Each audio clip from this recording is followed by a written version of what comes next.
especially over the last couple months with the draft and all that stuff and the Niners trading up. I really appreciate Kyle Shanahan not tipping his hand because it's allowed us to create a ton of content around it. And so we all win. Absolutely. Blake, I know you were a little bit uneasy about the Packers pick, but how was the draft overall for you? Yeah, I liked it a lot. Not as many, I feel like ESPN, I watched the ESPN versions and I feel like they do a lot of sob stories, but there wasn't as many this year where it's they talk about some deceased family member for the guy, and they didn't have that the first round. And I was like, thank you for not putting that in. I liked it. Mel Kiper's the best. So definitely some surprises, that always happens. And it was fun watching the quarterbacks go in a unpredictable order besides the top two, at least in my eyes. So it was good. Absolutely. Oh my God. Thank you, Jamal. Here we go. Go Niners. You already know it. All right. So let's get into it, boys. What's our reaction to this Trey Lance pick? Akash, we got to start with you because you were riding this Justin Fields band. I was a Justin Fields guy. Blake was a Justin Fields guy, but you were the conductor of this train. You were driving it for the last 2 months, and they picked Trey Lance. I don't know if you're disappointed. I know you got to be in that initial media Zoom call with Trey Lance. So talk to me about your reaction to the pick, your thoughts on Trey Lance, all of it. Yeah, so I'll give you the whole scenario. So basically from 2 months ago when we were just watching quarterbacks because we thought that the Niners may take one at 12 or they should trade up to get one. Just throughout that entire process, Justin Fields just became my favorite quarterback that I watched. I didn't watch Trevor Lawrence. I watched the other four guys, Zach Wilson, Justin Fields, Trey Lance, and Mac Jones. And Zach Wilson and Trevor Lawrence kind of fell into the middle, and then Mac Jones was a distant fourth. And I was convinced that with his accuracy, with his physical skill set, with his connection through QB Collective and all the pro day pictures and just putting all these pieces together, I was convinced that he was going to be the pick at number 3. And I think ultimately it came down to Justin Fields and Trey Lance for the 49ers. I just never bought into the Mac Jones hype. And given all that, they went with Trey Lance. And if you listen to Kyle Shanahan and John Lynch today speak at the press conference, Kyle Shanahan went on for 2 minutes about why he picked Trey Lance. I tweeted the clip. Go check it out. Kyle mainly hit on his biggest thing was Trey Lance really knows how to run the offense. He was really impressed by his intellect. I think the thing that Trey Lance, had checks at the line, changed protections, just really understood the offense was something that Kyle Shanahan was blown away by. He also was really impressed by the fact that Trey Lance always had an out, whether it was nowhere to go with the ball, get rid of it, don't take extra sacks, which felt like a shot at Justin Fields a little bit because that was one of his flaws. And then they talked about the person, the character, the football IQ. And I think ultimately that's what won them over. And as I listened to Trey Lance about a half hour ago, you can tell from just those 10 minutes that he's a really high level guy. He just talked about wanting to come in and learn, and he isn't worried about long term or what his ceiling is going to be or anything like that. He's just there's only been an hour since I got drafted. I just want to come in and learn from Jimmy, and we'll see where it goes from there. So it seems like he's an easy guy to root for. Which makes the whole Justin Fields, Trey Lance thing a lot easier. It would have been a lot different if it was Mac Jones or whatever. But, I think his upside is immense. He's going to have Kyle Shanahan and Rich Gangarello and a stable organization for him to develop into. And ultimately, I think we're going to see a powerhouse. So, Blake, you lost $50 tonight. You put $50 on Justin Fields a little while ago. Talk to me about how you feel about Trey Lance and Trey Lance being the pick. Yeah, so when it originally happened, I think most of the people, even people in the Niners organization, they were saying people personnel and staff, they had no idea who the pick was. It was a surprise to me. I thought they were going Fields even through all the turmoil and all the Mac Jones hype and stuff. So it was a surprise to me, but the more I listened to him and talk on stage, they were asking him questions about Jimmy and stuff, but he was very professional. And, that's obviously what you want to see. He says all the right things, very intelligent and all that. So that was awesome, obviously. And, him fitting in with the Niners, I know we were talking, Fields versus Wilson in a prior video, but Lance will definitely fit in really nice as well. I know Akash mentioned, very smart player, knows where to go with the ball, can, make checks at the line and all that. So that's good. I know, obviously his arm is massive and he has a really quick release. So I'm excited to see what he can do with these weapons, even though I'm obviously not the biggest Niners guy, but, it's going to be cool watching him with Kittle and Debo and Ayuk. It seems like everyone the Niners have is just a beast, in the open field. And I mean, even this dude's going to be breaking tackles and going for, after the contact. So it's going to be cool to watch him, honestly. And he's definitely seems like a very professional dude. And maybe you can't say that about like Mac Jones and not, with the DUI situation. So Trey Lance seems to be just a pro's pro and seems like he'll be a good fit for the Niners org. Yeah, so I mean, again, I fall into I was also lower on Trey Lance throughout this process. And a lot of you guys in the comments section were always yelling at Blake and I in every stream, like, no, you guys are wrong. It's going to be Trey Lance. It's going to be Trey Lance. So I want to start off by saying props to every single one of you. You guys were right. We were wrong. But I want to go into how I reacted to the Trey Lance pick. I reacted really happy. Look, throughout this process, honestly, I wasn't like this is my first time really getting into these quarterbacks and watching every throws, but I wasn't looking at my opinion and saying like, because I think Justin Fields is better than Trey Lance, like I'm right or whatever. Honestly, throughout it, I was just like, if whoever Kyle gets, I'm going to be happy because I just want Kyle Shanahan to get his guy. And a lot of you get mad because I'm a huge Kyle Shanahan fan, but that's just who I am. I'm a Stanahan. But getting into the reaction of the Trey Lance pick, I'm really excited because, Blake, both you and Akash hit on it perfectly, I think. Like, the one thing that stands out about Trey Lance is that he's the highest of highest character. When I heard his interviews, I think he did a string of like 6 interviews. Rich Eisen, Chris Sims, Dan Patrick, a bunch of different people. And Kyle he went Posey. on and did his Kyle Posey. Shout out to Akash. Kyle Posey. Shanaplan podcast, check it out, best podcast out there. But when you listen to him speak, it is the most professional I've ever heard pre-draft interview. Like I've never seen anybody interview like that. The best interviewer I think I saw as a rookie was Dak Prescott, and I would say he's every bit as impressed. He comes across every bit as impressive as Dak Prescott. And honestly, that was one of the things I was a little miffed by with Mac Jones is that I felt like he was a little laissez-faire when he comes across in interviews. He was a little like kind of just super loose, like kind of weird energy and laughing. And it's nothing against him, but Trey Lance just has this presence that you can feel. So I think that's one thing that set him apart because John Lynch has talked about those things in the past. If you remember 2018 draft, he said Mike McGlinchey, Derwin James, and Sony Michel were the most impressive people he saw. And he talked about how Mike McGlinchey, how impressive he was as a human being, rubbed off on him a lot. And so that was one thing. And they've talked about it with other players. Fred Warner's another guy. So in regards to that, Trey Lance makes a ton of sense. And then let's go into like the football aspect of it. Like I can see the fit, right? Like I can see why you like Trey Lance over Justin Fields. I like Justin Fields more, but I was talking to Akash about this and Grant about this. Like over the last week, what I realized was that outside of Trevor Lawrence, I could take the next 4 quarterbacks and I felt like I could make for each of them an argument why one is better than the other. I could make an argument why Mac Jones was better than Zach Wilson, Justin Fields, and Trey Lance. I felt like I could make an argument why Justin Fields was better than the other 3. I could make an argument why Zach Wilson's being better than the other 3. And I could make an argument why Trey Lance is better than the other 3. So honestly, it makes sense. We know about the physical tools. You guys hit on him. Huge arm, special runner, special athlete. We know about the intangibles. We know that he was able to call his protections. A lot of you guys talked about that in the comments. He ran a pro style system and all of that. So all of those things were awesome. And I think the one thing for me that really set him apart from Justin Fields is that quicker release. It's the fact that if there's one flaw you can really say with Justin Fields, it's that he is not great 0 to 5 yards. And we've seen with this offense, a lot of the offense is just throwing the ball 0 to 5 yards. And Trey Lance excels at that.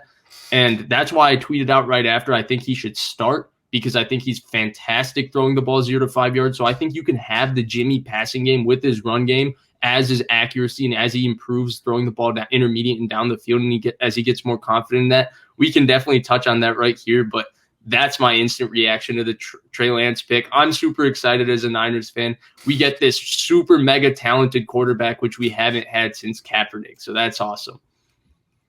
Yeah, I mean, so there are things he does need to work on, and ultimately that's why I think you and I were lower on him than some of the other guys. And the biggest thing is his accuracy, right?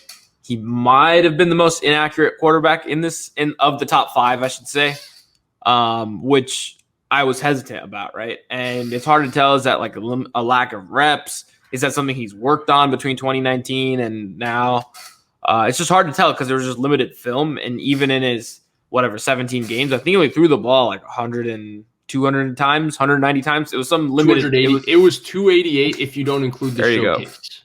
Okay, so 288, which compared to the other guys is really, really little. Because I think Mac Jones and Justin Fields were in like the 600 range. Zach Wilson was like 800 range, and Trevor Lawrence was like over 1,000. So again, really limited just amount of tape that you're going off of, and that against lower level competition just makes you hesitant, right? It's hard to project like, okay, how is this player going to look?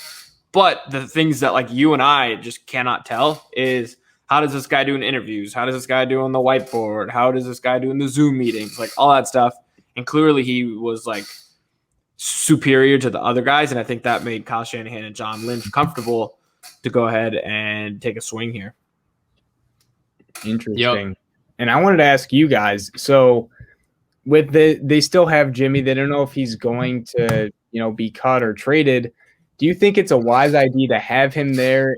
And due to Trey Lance's limited reps, maybe start with Jimmy G and, let Trey Lance get his feet under himself before he steps in for the Niners? Or do you think they'll go the other route and just have him start from day one in the regular season? So I don't think you have to rush to trade Jimmy G. You can bring him in. You can bring him into camp. I actually don't know who Jimmy G's suitor is at the moment, with Denver getting Teddy Bridgewater, and because you have to, the only way Jimmy G is going to find a new team is after the Aaron Rodgers situation plays out, which we're going to talk about now. So until like the Packers know for sure that Aaron Rodgers isn't going anywhere, or Aaron Rodgers does get traded, you can't do anything with Jimmy G. So the Niners are stuck with Jimmy G. The one thing I will say is that if Trey Lance is progressing as you expect, I think he should start week 1. Look, the thing with him that we all have a problem with is he didn't play, right? So by sitting him, you're going to polish his game, but what he needs is reps. Like, I think the thing with Trey Lance is he's the weirdest prospect, and this is why, Blake, we did a topic where we talked about how he's the most intriguing prospect in this entire draft, because he's advanced and not polished at the same time. Like, he's advanced mentally, but he's not polished because he doesn't have a lot of game. And he throws a lot of passes that aren't raw, like they're layered over the middle. They're really, really good.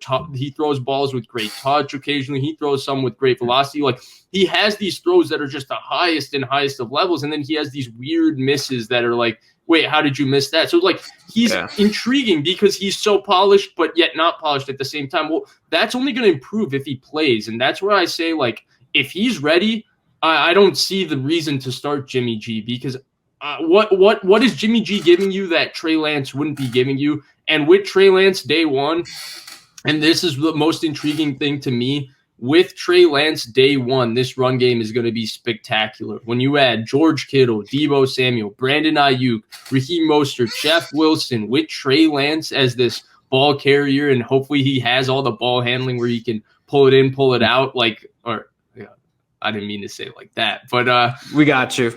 Yeah, the Lamar Jackson ball handling to do the read option and all of that, like, this run game can be special. Yeah, I mean, so on the Jimmy Garoppolo front, I think Kyle Shanahan talked about how they really want Jimmy now and how he's valuable and blah, blah, blah. And, honestly, I think he's just not lying, but he just has to say that, right? Because like Vish mentioned, the suitors dried up. So originally, Denver was in the mix. They took Teddy Bridgewater. I mean, I would too. 6th-round pick, just better value. New England was a possibility. They took Mac Jones. Chicago was a possibility. They took Justin Fields. I guess Washington still kind of lingers there, but like the other teams that were in the mix for Garoppolo, all gone now. So it takes two to tango, and they just don't have a partner. So Jimmy Garoppolo just might be back on the roster, which again, it is what it is. I mean, they have the cap space to be able to eat his $26 million cap hit. Worst case scenario, if Trey Lance doesn't develop as expected, you roll Jimmy Garoppolo out. But it's going to be awkward as we get into the season, and Jimmy Garoppolo has a bad game. Jimmy Garoppolo has a couple of bad throws. All of a sudden, the questions start to become, when's Trey Lance going to play? The noise starts to ramp up a little bit, and there's a lot of pressure on Shanahan to win this season. I mean, they've had 3 out of 4 losing seasons. I mean, you've got this franchise quarterback now. It's like we got to start winning some games here, right? We got to start having some results, and ultimately, I think that's going to lead him to make a move here. And it's easier for the franchise if Garoppolo isn't there, but it takes 2 to tango in a trade, and they just haven't found someone that will pay the proper value for Garoppolo. Blake, your thoughts on that? Yeah, no, it's definitely interesting now, with someone who kind of, like you said, maybe is a little more polished like we think Fields is. You'd feel more maybe inclined to think, okay, Fields is definitely day one starter. But, as we mentioned, maybe Lance isn't as polished as Fields or maybe Mac Jones or Wilson or whatever you may think. So that was kind of my thought, is like maybe Jimmy stays for a couple games until A, he either gets injured, or B, his performance is not what you'd hope it to be. And it's just time for Trey Lance, and you just unleash the beast pretty much. Bring him in. I also think even they could have like a Taysom Hill wildcat package for Trey Lance. And I know you hate me saying Taysom Hill, but hear me out. I think, in short down situations, in like 4th and 2, 3rd and less than 3, goal line situations, having Trey Lance use his legs and also get in-game reps, I think it's a smart thing. Okay. You just hate that I said Taysom Hill. No. That Taysom Hill package pisses me off. It pissed me off when they did it with Joe Flacco and Lamar Jackson too. They both look like idiots. Flacco looked upset to be standing out there as a receiver. He would have his hands on his hips and pouting, and they would give Lamar Jackson take Jimmy Garoppolo out. Yeah, but I hated that. Like, I really despised it. But I think they should just go with him, because my question is, want him? Is Jimmy going to, this is a big if, and now the Niners have time because they can't unload Jimmy. So the big if is if he's learning the offense, and by all accounts, his brain is his biggest strength. He has all these tangible physical gifts, but the entire thing we've heard throughout this process is that he is the smartest quarterback in the draft. So if he is consuming this offense, which is really where the question is, what is Jimmy giving you to me that he can't give you? If you're going to say, well, Lance's intermediate and down the field accuracy needs to improve, Jimmy's down the field right. He's not giving you anything there. And if you're talking about Lance's ball placement, I've always argued that Jimmy Garoppolo is an accurate quarterback, not a precise one. His ball placement is very poor. If you want to see an example of bad ball placement, go watch the Super Bowl. Every single throw is just a little behind the receiver, a little in front of the receiver, a little high, a little low. And that's what Jimmy Garoppolo was. So he's not really giving you an advantage there. And then Trey Lance gives you this special added element of his legs and his ability to run. I just see no point, honestly. I see no point. Just throw him in there. I don't think it changes anything. Like, look at Baltimore. Lamar Jackson, do you think waiting like 7 games helped him? He went, 6-1? Over the last 8 games to take them into the playoffs, or he went 5-2. I just say put him in the game. Let's go. I do agree with that, and I think a lot of that will be schedule dependent, right? So say the Niners have like an early bye or something like that, a couple weeks into the season, or say they have like a horrible start to the season. I just think it's hard to just be like, okay, let's roll Trey Lance out there week 1, even though like the fan side of me just wants to be like, I don't want to see Garoppolo, just throw Trey Lance in there. But yeah, I think it depends on, are there going to be OTAs? Is there going to be in-person mini camp? Is there going to be what training camp? Like, what does that look like? Like, I think there's a lot more factors that go into it. But I do agree, and I disagree with the people that say, oh, Lance needs to sit here, like he needs a development. I think one of his biggest strengths is that he played in a pro-style offense. He played under center. He used a lot of play action. They ran a lot of similar concepts to the 49ers. So, like, that stuff should translate, right? You can't give me that argument for why they should take him and then give me that argument for why they should sit him for a year or two. So, And honestly, Blake, my bad. Before you go, it just comes down to that one thing, and they can see that how is he picking up the offense, and if he's as smart as they think he is, which I think we all think, because he comes across as very, very intelligent whenever you get a chance to hear him speak, then that part shouldn't be an issue for him. Then his only thing is that he needs actually tangible physical reps playing, and the only way he's going to get that is by going into games. Yeah. So, shall we move on to the quarterback that all three of us wanted?